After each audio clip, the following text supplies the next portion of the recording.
Assalamualaikum warahmatullahi wabarakatuh. Salam, Om Swastiastu, Hadil Katalino, Bacuramin Kasaruga, Besengat Kecubata, Rahayu. Sumpah Persatuan 152 Suku Dayak Borneo, Kalimantan. Perjanjian Damai Tumbang Anoy 1894. Hadirnya orang-orang Dayak dari Sabah, Sarawak, dan Brunei seperti mengatakan bahwa perbatasan politik sekarang bukanlah perbatasan di hati Dayak yang dalam kenyataan berada dalam keadaan tak jauh berbeda, seperti yang dipesankan oleh The White Raja James Brooke kepada orang Dayak di tahun 1915. Akan tiba saatnya ketika aku sudah tidak di sini lagi, orang lain akan datang terus-menerus dengan senyum dan kelemah lembutan untuk merampas apa yang sesungguhnya hakmu, yakni tanah di mana kamu tinggal, sumber penghasilanmu, dan bahkan makanan yang ada di mulutmu. Kalian akan kehilangan hak kalian yang turun-temurun, dirampas oleh orang asing dan para spekulan yang pada gilirannya akan menjadi para tuan dan pemilik. Sedangkan kalian, hai anak-anak negeri ini, suku Dayak, akan disingkirkan dan tidak akan menjadi apapun kecuali menjadi para kuli dan orang-orang buangan di pulau ini. The White Raja of Sarawak yang terbit tahun 1915. Hal senada juga menurut pendapat Silikriwut dalam buku Sejarah Kalimantan Tengah, antara lain menulis, dengan usainya rapat damai Tumbang Anoy Mei sampai Juli 1894, ternyata nasib suku Dayak bukannya menjadi bertambah maju, malahan membuat mereka menjadi semakin terbelakang. Belanda telah dapat menancapkan cengkraman penjajahannya di seluruh Kalimantan kawasan Hindia Belanda, sementara keadaan orang-orang Dayak tidak diperhatikan. Semua keluh kesah mereka sama sekali tidak diperhatikan. Hampir dalam semua hal mereka tidak mendapat atau tidak diberikan hak-hak yang telah diakui oleh hukum negara. Profesor Dr. Ahim S. Rusan et al. 2006-73.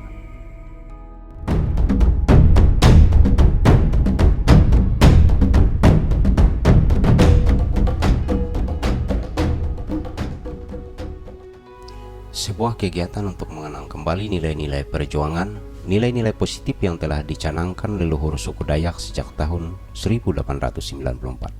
Sebuah pertemuan yang luar biasa yang diketahui dunia internasional, sebuah ikrar semangat perdamaian, semangat menghentikan permusuhan, semangat untuk meningkatkan persatuan suku Dayak, dan yang paling menarik bahwa sejak tahun 1894 itu warga suku Dayak sudah mampu berkomunikasi dengan bangsa asing dan sudah mampu menjembatani segala hal permasalahan antara suku Dayak dengan suku sendiri dan bangsa asing, sehingga merupakan bukti nyata bahwa sejak abad 18 itu suku Dayak telah mampu berbuat yang positif dan telah bisa mempunyai hubungan yang luas dengan bangsa lain untuk melakukan pertemuan perdamaian, dan ini diprakarsai oleh seorang Demang, yaitu Demang Batu, seorang pimpinan suku Dayak Ngajodan.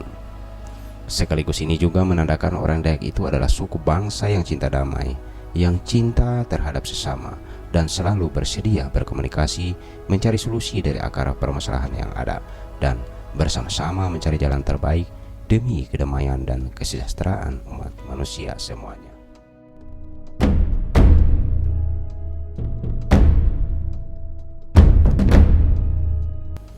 Napak tilas Tumbang Anoy telah berkali-kali dilaksanakan, setidaknya tidak kurang diselenggarakan sebanyak 3 kali. Acara napak tilas terbaru kemarin juga telah diselenggarakan, yaitu pada tanggal 22 sampai 24 Juli 2019, dihadiri seperti lebih dari 1 abad yang lalu, yaitu juga kurang lebih oleh 1.000 orang wakil dari seluruh Kalimantan Indonesia, Sabah, Sarawak, Brunei, dan orang-orang Dayak dari pulau-pulau lain. Dalam kegiatan tersebut hadir pula pengurus Majelis Adat Dayak Nasional MADN, para bupati dan wakil bupati, pengurus Dewan Adat Dayak DATSE Kalimantan, perwakilan Dayak Sabah dan Sarawak Malaysia, Brunei Darussalam, para tokoh Dayak, perwakilan dari berbagai organisasi Dayak, organisasi perempuan Dayak, organisasi kepemudaan Dayak, masyarakat Tumbang Anoy, dan dari setiap putusan kabupaten atau kota se-Kalimantan.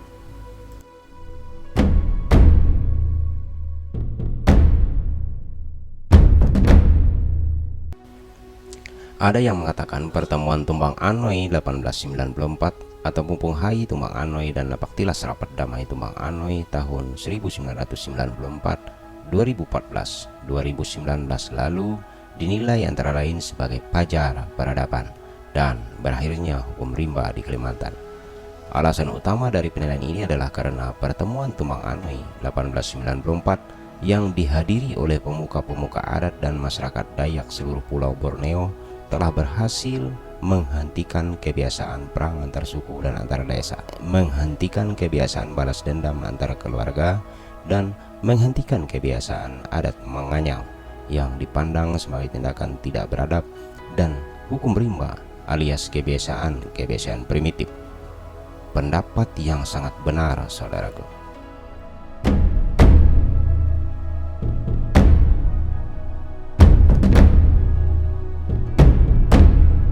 Ada juga yang berpendapat bahwa hasil rapat damai Tumbang Anoy 1894, yaitu menghentikan permusuhan dengan pihak pemerintah Hindia Belanda dan poin menghentikan kebiasaan adat menganyau, adalah notabene demi kepentingan Belanda alias penaklukan Pulau Kalimantan secara keseluruhan.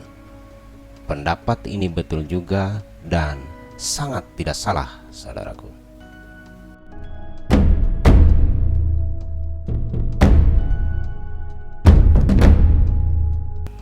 Namun penilaian benar dan betul, salah dan sesat adalah tergantung sudut pandang, paradigma, kepentingan, dan latar belakang tujuan peneliti.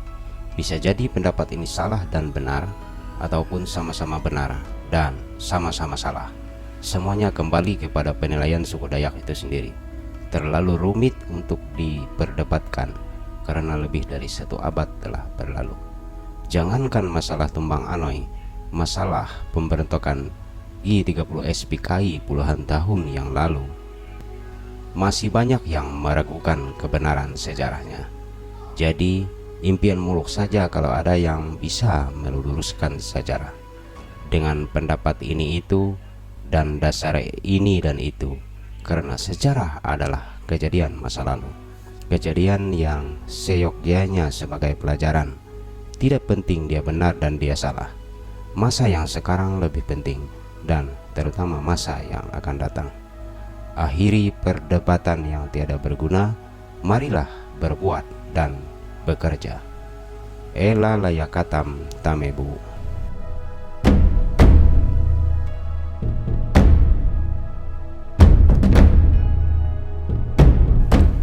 Poin dari nilai sejarah Sumpah Damai Tumbang Anoy 1894 yang masih ditaati dan dihormati atau masih relevan sampai sekarang adalah yang paling penting. Sedangkan yang tidak relevan, tidak ditaati dan dihormati itu dibuang, tapi tetap sebagai catatan sejarah untuk pelajaran generasi berikutnya, berkaca kepada pengalaman masa lalu.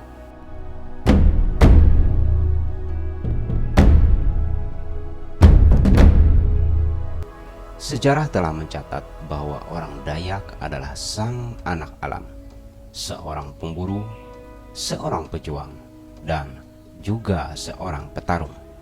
Mereka bukan darah penguasa, tidak ambisius menguasai daerah orang lain. Darah Dayak adalah darah kesatria.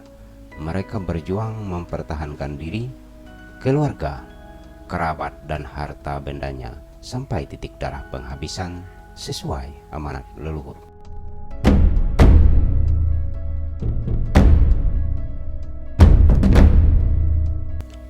Entah sudah berapa ribu tahun mereka melakukan budaya perburuan kepala di Borneo, Kalimantan.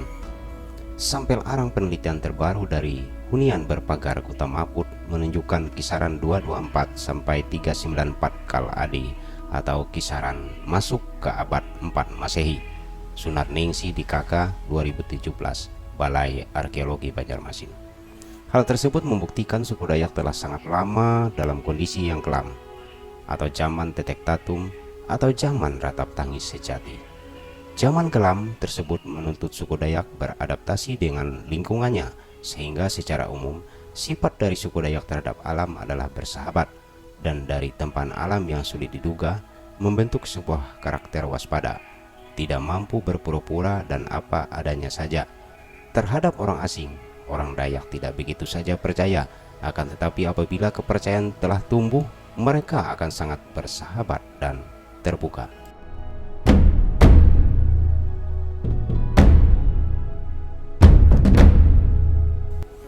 Dalam menjalani kehidupan, bersikap mamut mameh menteng ure, menjaga hubungan baik dengan sesama, lebih suka mengalah dan menghindar, tidak menyerang apabila tidak diserang.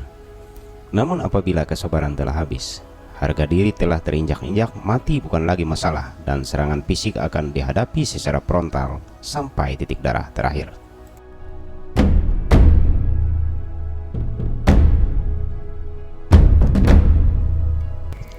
Orang Dayak tidak mudah menerima hal baru sebelum benar-benar meyakininya.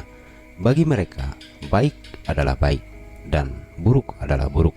Mereka tidak mengenal kebaikan bertopeng, artinya serangan diplomatis tidak dianggap sebagai musuh. Namun setelah sekian lama, kesadaran baru muncul ketika dampak kebaikan bertopeng muncul langsung di hadapan mereka. Dengan sendirinya, darah yang diam akan bangkit kembali. Darah pemburu, darah pejuang, dan darah petarung. Saat mangkok merah diedarkan, era perburuan kepala pun dimulai.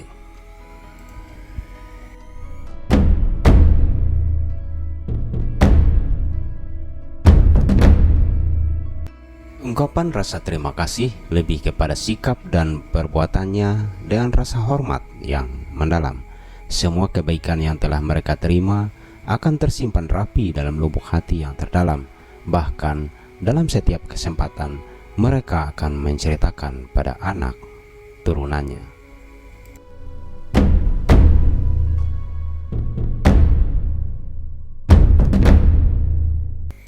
Itulah diantara alasan sehingga ketika diimingi Belanda tentang perdamaian, kebaikan terhadap sesama, cinta kasih, dan kesejahteraan setiap warga Dayak, langsung diterima dan didukung penuh untuk perjanjian damai Tumbang Anoy 1894 ini.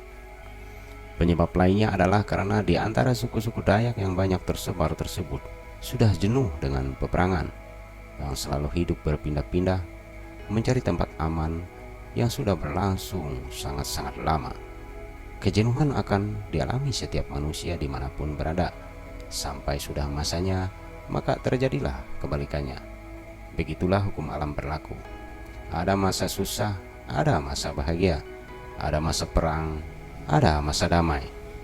Hal itu selaras pula dengan pepatah Dayak yang menyebutkan tege wayah pandang, tege wayah hujan.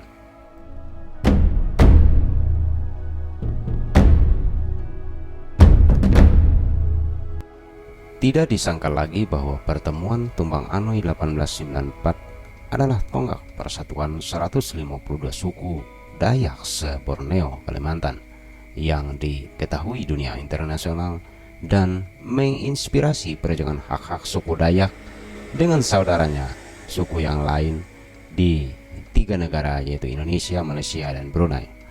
Di Indonesia, semangat Tumbang Anoy dilanjutkan dengan berdirinya Serikat Dayak tahun 1919, berubah nama jadi Pakat Dayak pada 1926, dan dengan visi misi dan program pembangkitan serta pemberdayaan yang lebih jelas tanpa campur tangan pihak asing, nasionalis, dan anti penjajahan.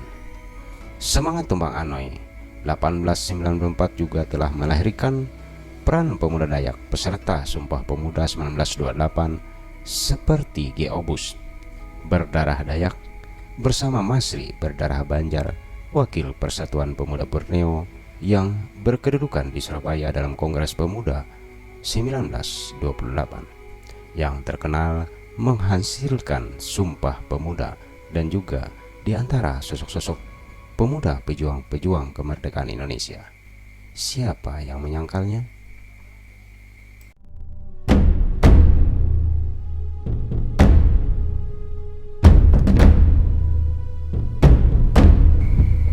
Pelajaran yang dipetik dari pertemuan Tumbang Anoy 1894 adalah bahwa secara nyata telah mengokohkan cengkeraman kolonial Belanda di bumi Borneo, Kalimantan. Karena para pemimpin suku dan pemuka Dayak diiming-imingi ilusi kesamaan hak, kemakmuran, dan kesejahteraan. Artinya menganggap pemerintahan kolonial Belanda adalah pemerintahan sendiri, seperti yang telah dilakukan para raja dan sultan di pesisir Borneo, Kalimantan. Di sisi lain, perjanjian Tumbang Anoy 1894 juga telah mengokohkan persatuan antara 152 suku Dayak se-Borneo, Kalimantan. Inilah yang luar biasa bagi catatan sejarah suku Dayak, karena sebelumnya hanya dikenal sebagai suku tidak beradab, pemenggal kepala, dan sebutan minor lainnya beredar ke penjuru dunia, seperti dalam The Headhunter of Borneo karya Karl.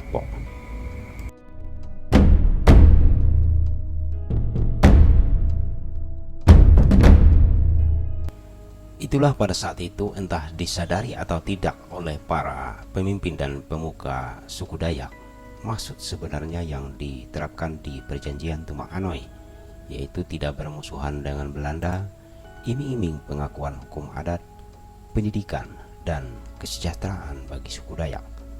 Akibatnya, untung besar bagi Belanda dan rugi besar bagi suku Dayak, seperti yang dikemukakan oleh Cilikriwut dan Ahim S. Rusan et al. Setelah pertemuan adalah perampokan oleh kekuasaan kedudukan.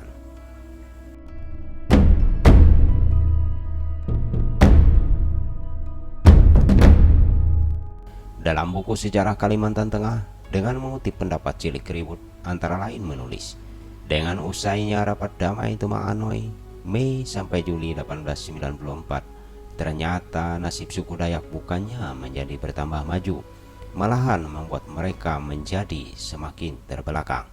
Belanda telah dapat menancapkan cengkraman penjajahannya di seluruh Kalimantan kawasan Hindia Belanda, sementara keadaan orang-orang Dayak tidak diperhatikan. Semua keluh kesah mereka sama sekali tidak diperhatikan. Hampir dalam semua hal mereka tidak mendapat atau tidak diberikan hak-hak yang telah diakui oleh hukum negara. Ahim S. Rusan et al. 2006-73.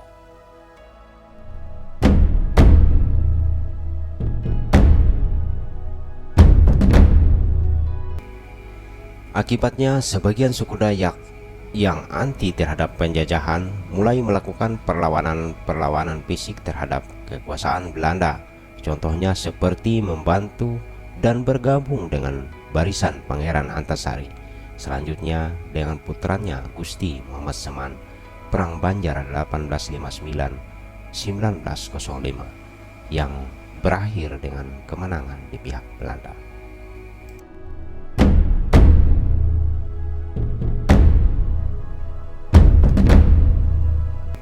Namun sebagian yang lain melakukan perlawanan non-fisik dengan gerakan di bawah tanah, dengan jalan membentuk ormas, organisasi politik dan sejenisnya yang kesemuanya bermaksud menentang imperialisme.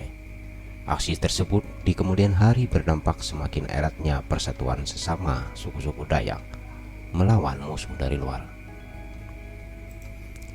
Perlawanan semakin menghebat dan menyeluruh ketika kedatangan Jepang yang lebih kejam dari orang Belanda. Apalagi setelah proklamasi kemerdekaan, perjuangan mempertahankan kemerdekaan, para pejuang Dayak ikut andil di dalamnya dalam mengusir penjajah, baik yang di Indonesia, Malaysia, dan Brunei.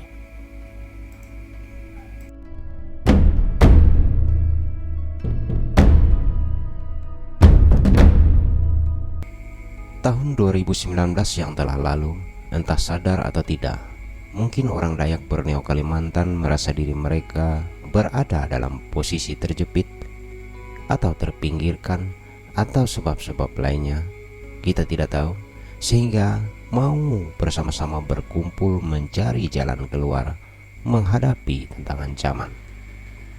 Mungkin itu diantara penyebab yang mendorong kembali diadakannya Napaktilas Perjanjian Damai Tumbang Anoy 1894 tersebut. Hadirnya orang-orang Dayak dari Sabah, Sarawak, dan Brunei seperti mengatakan bahwa perbatasan politik sekarang bukanlah perbatasan di hati Dayak yang dalam kenyataan berada dalam keadaan tak jauh berbeda seperti yang dipesankan oleh The White Raja James Brooke kepada orang Dayak di tahun 1915. Akan tiba saatnya ketika aku sudah tidak di sini lagi, orang lain akan datang terus-menerus dengan senyum dan kelemah lembutan untuk merampas apa yang sesungguhnya hakmu, yakni tanah di mana kamu tinggal, sumber penghasilanmu, dan bahkan makanan yang ada di mulutmu. Kalian akan kehilangan hak kalian yang turun-temurun, dirampas oleh orang asing dan para spekulan yang pada gilirannya akan menjadi para tuan dan pemilik. Sedangkan kalian, hai anak-anak negeri ini, suku Dayak, akan disingkirkan dan tidak akan menjadi apapun kecuali menjadi para kuli dan orang-orang buangan di pulau ini. The White Raja of Sarawak yang terbit tahun 1915.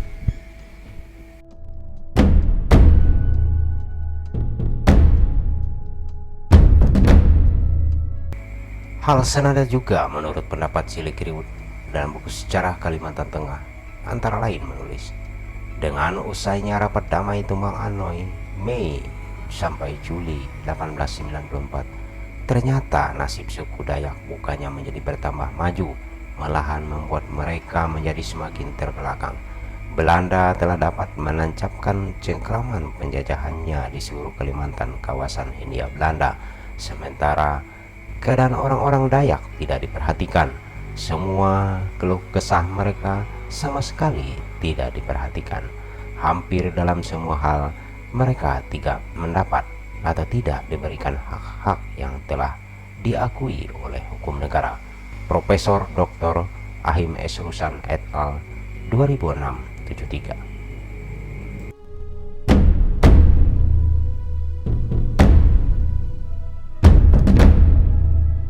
Pertanyaannya, apakah keadaan seperti yang dilukiskan oleh James Brooke dan Silikriwut di atas tarafnya sudah sampai pada tingkat kesadaran dan rasional, ataukah masih di tingkat insting atau emosional? Karena persatuan nyatanya sampai saat ini masih merupakan persoalan besar bagi orang Dayak. Mungkin juga karena menyentuh soal kesetiaan pada Dayak dan godaan di tengah kilatan rupiah, ringgit maupun dolar.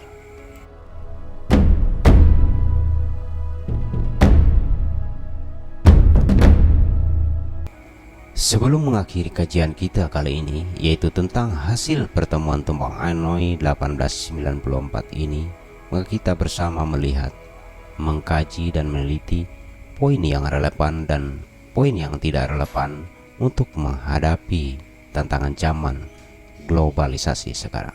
9 butir keputusan perjanjian Tumbang Anoy tersebut yaitu: 1. Menghentikan permusuhan dengan pihak pemerintah Hindia Belanda. Jawabnya tidak relevan. 2. Menghentikan kebiasaan perang antar suku dan antar desa. Jawabnya sangat relevan, masih ditaati dan dihormati. 3. Menghentikan kebiasaan balas dendam antar keluarga. Sangat relevan, masih ditaati. 4. Menghentikan kebiasaan adat menganyau. Jawabnya sangat relevan, walau ada beberapa pelanggaran di masa lalu. 5. Menghentikan kebiasaan adat perbudakan. Jawabnya sangat relevan dan masih ditaati. 6. Pihak Belanda mengakui berlakunya hukum adat Dayak dan memulihkan segala kedudukan dan hak-hak suku Dayak dalam lingkungan pemerintahan lokal tradisional mereka. dibuktikan dengan keputusan 96 pasal hukum adat Dayak. Ini sangat relevan, tapi perlu ada revisi karena janji ini adalah dengan pihak Belanda, bukan dengan pihak pemerintah di 3 negara pada saat ini. 7. Penyeragaman hukum adat antar suku cukup relevan. 8. Menghentikan kebiasaan hidup berpindah-pindah dan agar menetap di suatu pemukiman tertentu. Jawabnya tanda tanya, karena ini tergantung sudut pandang, tergantung kesepakatan dan kebudayaan suku Dayak itu sendiri. 9. Mentaati berlakunya penyelesaian sengketa antar penduduk maupun antar kelompok yang diputuskan oleh rapat adat besar yang khusus diselenggarakan selama rapat damai ini berlangsung. Jawabnya cukup relevan.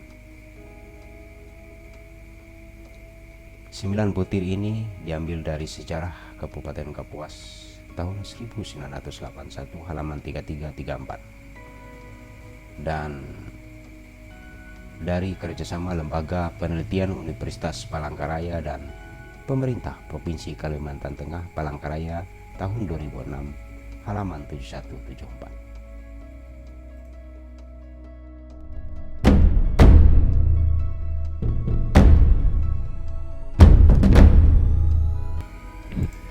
Diamanatkan Undang-Undang Dasar 1945 dan Undang-Undang Nomor 5 Tahun 2017 tentang pemajuan kebudayaan, di mana setiap warga negara Indonesia harus kembali kepada karakter dan jati diri bangsa, yaitu kebudayaan asli berbagai suku bangsa di Indonesia sebagai filosofi, etika, berperilaku, dan berperan utama untuk pembentukan karakter dan jati diri Dayak itu sendiri.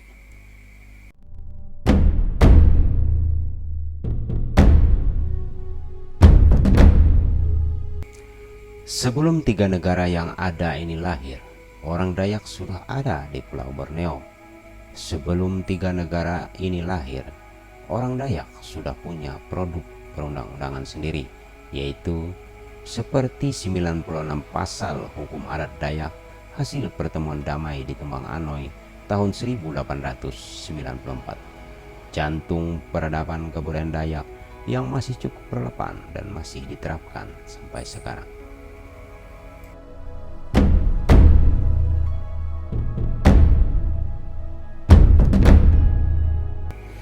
Namun di sisi yang lain, banyak orang Dayak mengeluh tanah adatnya dirampas korporasi dan mereka tidak mampu mempertahankan keberadaan tanah adat tersebut. Jadi hasil perjanjian Tumbang Anoy jelas-jelas tidak mampu menjawab tantangan zaman sekarang, khusus untuk bidang tersebut. Perlukah ke depan direvisi lagi agar bisa menjawab tantangan zaman? Jawabannya ada pada suku Dayak itu sendiri.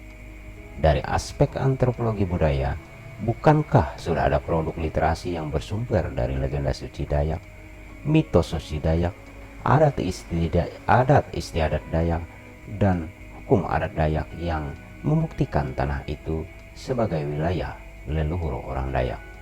Mungkin pengakuan pemerintah, regulasi dan pelaksanaannya saja yang belum terrealisasi, atau kita sendiri yang apatis.